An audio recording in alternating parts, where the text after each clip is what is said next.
আমার লাস্ট করা একটা অ্যাওয়ার্ড শোতে অন দ্য স্টেজ আমি নিজেকে অলরাউন্ডার বলেছিলাম। এবার অলরাউন্ডার কেন বলেছিলাম বা কেন বলি সেটা তোমরা আশা করি বুঝতে পেরেছো বা পারো, কারণ আমি যখন যেটাই করি সেটা ভীষণ মন দিয়ে করার চেষ্টা করি। এটা তোমরাই বলবে আমার নিজের বলার থেকে। আমি এই কারণেই বলছি কারণ আমি আমার কাজে সত্যি স্যাটিসফাই হই। আমি যেইটুকুনি পারি আমি স্যাটিসফাই নিজের কাজে। কারণ নিজের কাজে নিজে যদি স্যাটিসফাই না হও তাহলে তোমার কনফিডেন্সটা কোথা থেকে আসবে।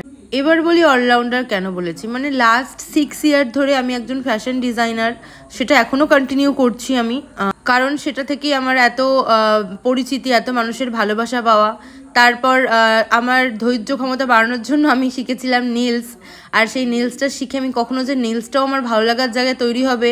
ইভেন তোমরা প্রচুর কমেন্টে বলো আমাকে যে আমার নেলের ফিনিশিং খুব ভালো হয়, আমি খুব ভালো শেখাতে পারি। এগুলো দেখে মনের মধ্যে ভীষণ উৎসাহ জাগে। তার সঙ্গে সঙ্গে এখন আমি একজন মেকআপ আর্টিস্ট হিসাবেও তোমাদের সামনে নিজের মেকআপ টিউটোরিয়াল করার চেষ্টা করছি, দেখানোর চেষ্টা করছি।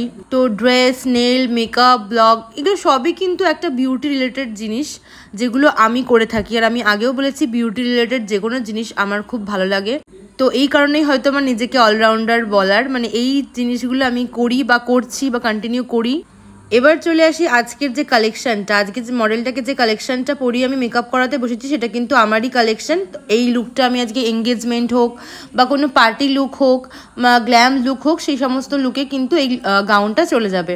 তো তার উপরেই কিন্তু মেকআপটা স্টেপ বাই স্টেপ দেখিয়েছি। আমি কিন্তু যতটা পেরেছি প্রোডাক্টও শো করেছি, তোমরা আশা করি বুঝতে পেরেছো যে কীভাবে মেকআপটা করলাম।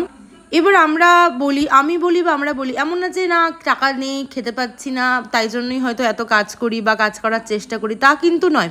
কাজটাকে ভালোবেসে করি। সত্যি কথা বলতে আমার যে লাস্ট এতগুলো অপারেশন হয়েছে, আমার ইনসিডেন্ট হয়েছিল, অ্যাক্সিডেন্ট হয়েছিল, সেই অপারেশনে আমার দুবার অপারেশনে আমার স্পাইনাল কর্ডে ইনজেকশন পুশ করা হয়েছে। আমার পা যেহেতু ভেঙে গেছিলো বা পা যেহেতু ব্রোক হয়েছিল, তো সিরিয়াসলি দাঁড়িয়ে থাকা পসিবল হয় নাই যে শ্যুটে এত ড্রেস নিয়ে যাওয়া, মডেলকে পরানো, আর এই দাঁড়িয়ে দাঁড়িয়ে কন্টিনিউ মেকআপ করা, বসে বসে নেল এক্সটেনশন করানো ঘন্টার পর ঘন্টা ধরে। কারণ আমি কিন্তু চেষ্টা করি একটু ভালো ফিনিশিং দেওয়ার। এবার একটা মানুষ একদম নিখুঁত তো হতে পারে না, কিছু কিছু তার মাইনাস পয়েন্ট থাকে। বাট এই যে এতক্ষণ ধরে দাঁড়িয়ে দাঁড়িয়ে বসে বসে সব কিছু কাজ করা, সিরিয়াসলি ভীষণ কষ্ট হয় আমার কোমর মাজা পুরো ছিঁড়ে যায়।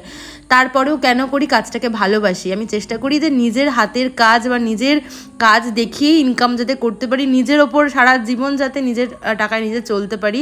যেন একটা মানুষ যদি আমাকে অপমান করে ছেড়েও দেয় বা একটা মানুষ যদি আমাকে তুচ্ছ করে দূরে ঠেলে দেয়, যাতে আমি নিজের টাকায় নিজে ইনকাম করে নিজের হাতের ভরসায় যাতে আমি সারাটা জীবন কাটাতে পারি। কারণ আজকালকার দিনে কারোর ভরসা নেই। তো আমার কাজ বা আমাকে যদি তোমরা ভালোবাসো অবশ্যই সাপোর্ট করো, ভিডিও লাইক, কমেন্ট, শেয়ার।